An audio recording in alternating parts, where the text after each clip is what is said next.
My brothers and sisters, the solutions to all our problems are within revelation. Allah subhanahu wa ta'ala created us. He knows us better than we know ourselves. Many times we go through issues and problems and we're looking for solutions where we will never find them. People are looking for happiness and they look at the prohibitions of Allah and they want to find happiness in that which Allah has prohibited. It's not going to come. It's very short-lived, a fake sense of perhaps ecstasy that a person might feel, and thereafter there is regret for a long, long time. No matter what it is, be it someone who wants quick money in the wrong way, they pinch or they are corrupt or they have bribed or they have stolen, they will live with that fear for a long, long time. There will be no blessings in that money. There will never ever be a moment where the person is actually very happy without any worry or concern. But when you hand your affairs to Allah, even if you're struggling, even if you're going through challenges, your health, your wealth, your family, you will be such a happy person. You will be smiling within you, let alone just on your face. May Allah subhanahu wa ta'ala grant us that happiness. If we look at the Quran, it has in it a lot of messages that are very, very powerful. They are reminders. When Allah blesses you, He knows what you deserve and He knows what perhaps is better for you right now. Sometimes you and I don't deserve luxury in this world because it may result in us turning away from Allah. So Allah says, I'm not going to give it to you. And you're so upset and angry and praying and asking and saying, oh Allah, I want this, I want this, I want this. Allah says, I know I'm not going to give it to you because I love you. If I'm going to give it to you, it's not going to be good for you. You and I will not have a good relationship. You will forget me. You will go away from me. You're going to drop into sin and that which is deviant, such that in the hereafter, the eternal life will be lost. The best thing, let me let you not have what you want for a few years, and then when you come to me, I will give you everything you want. Subhanallah.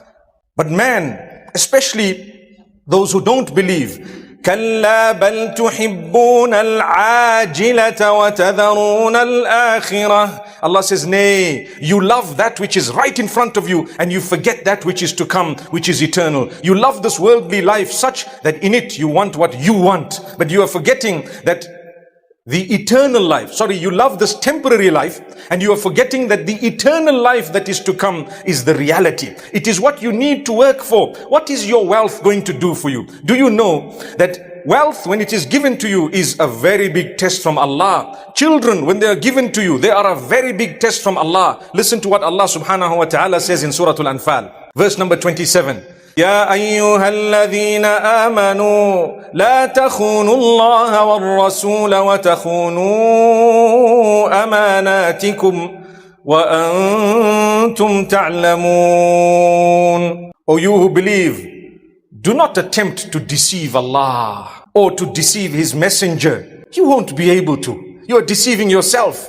What do you think you're doing? O you who believe, be loyal, be faithful unto Allah and His messenger. You say La ilaha illallah. You know it means there is none worthy of worship besides Allah, but you are worshipping everything besides Allah and you are not worshipping Allah. That is the essence of Tawheed. To worship Allah alone.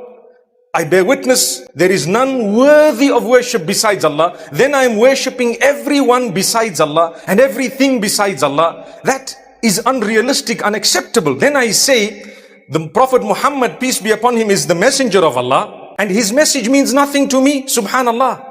Imagine when you believe someone is the messenger of Allah, you would know that that message he's coming with for you is an honor. It is a privilege. Really, we are privileged that the man reached us. Imagine someone sends you a letter from somewhere and the postman looks for you, finds you and delivers it in your hand, a very important message. You're going to open it and be grateful to the one who sent the message and grateful for the fact that he chose the best of the messengers, that he actually found you and gave it to you.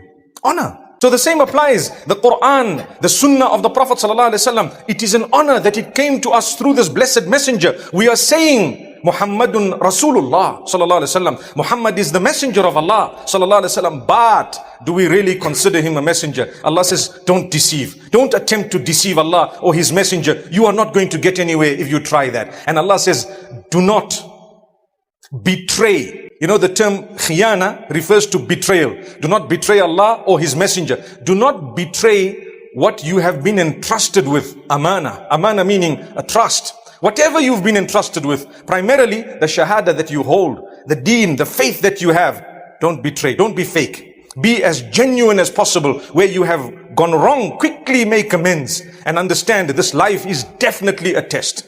I've said it again and again, that you know what? The fact that you didn't choose who you were born to, where you were born, where you came, what color you were, already proves that there is an examiner testing us here. We are not in control. The questions are asked by the examiner, not by the one being tested.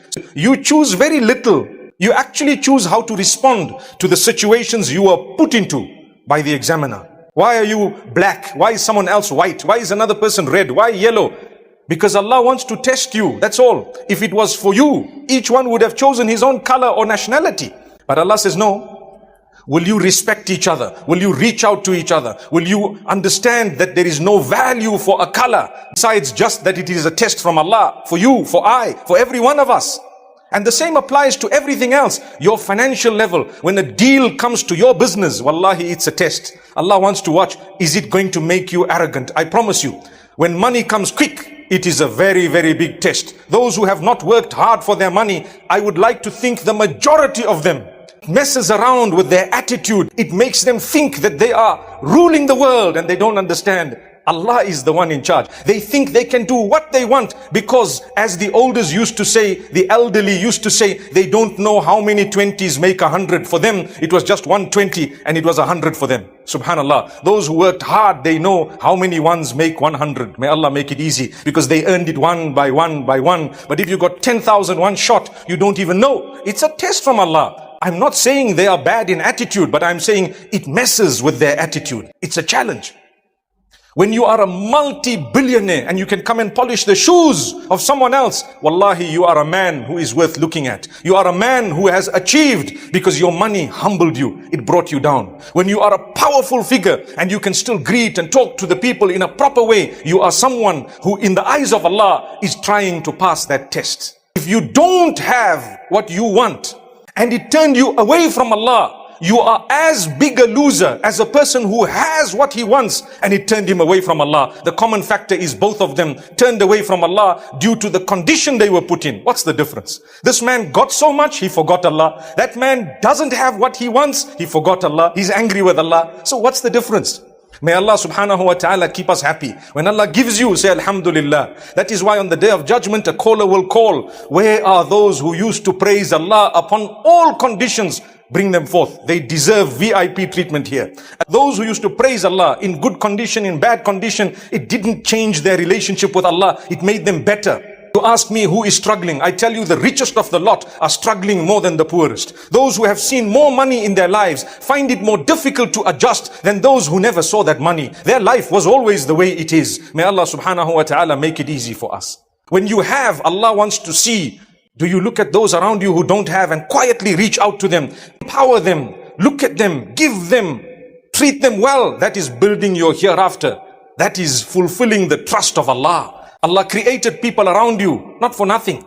He chose them as a test. You will have problems with some of them. You will have friendship with some of them. You will have dealings with some of them. You will have so much with some of them. Allah just wants to see, are you still going to make us the focus of your life? Or will you dwindle and drown in this worldly life? In Surah Al-A'la, again, Allah reminds us of something similar, saying that, you know what? Man loves that which is now, the worldly life.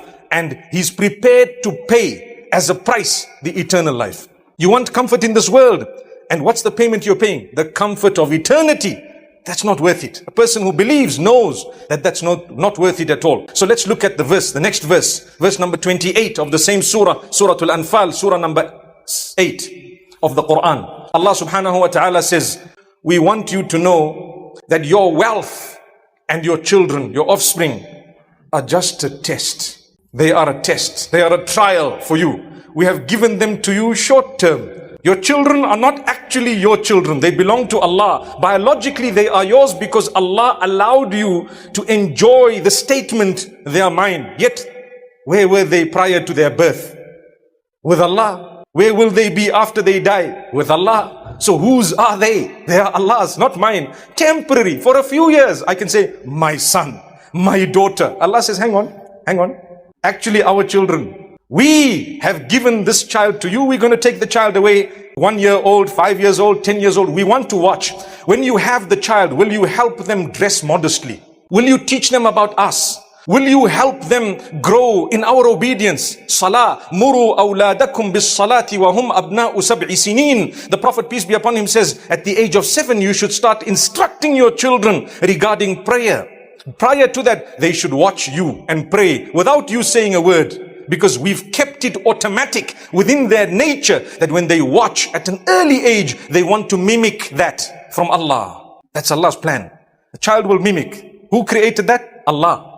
You keep fulfilling salah, you dress properly, you enjoy growing your beard. For example, you enjoy doing things. Allah subhanahu wa ta'ala has created the power of mimicking in a 1-year-old child. They'll want to dress like you, talk like you. They'll go into sujood and you cannot yet talk to them in a language, but they know what to do. Why? Allah says, we have given them as a test. As they grow older, you will have less and less authority over them. When they become much older, they want you to have nothing to do with their lives. So much so that when they're getting married, the choice of marriage, you will be lucky if you've given them a good upbringing. They may involve you in it. You're fortunate. Nowadays, they probably wouldn't, in most cases. But that's a test from Allah to prove to you the child is not yours in a holistic sense, but rather belongs to Allah. So Allah says, the same applies to your wealth. Where was your money before it was in your pocket? I promise you somebody else's pocket, right? Where was it before it was in their pocket? Somewhere else. Before that, where was it? It was either in the form of gold and silver. That was in the real world. Nowadays, it was just ink in the printing press, right? As they print $2.8 billion a week in the States. Backed by what? I believe almost nothing.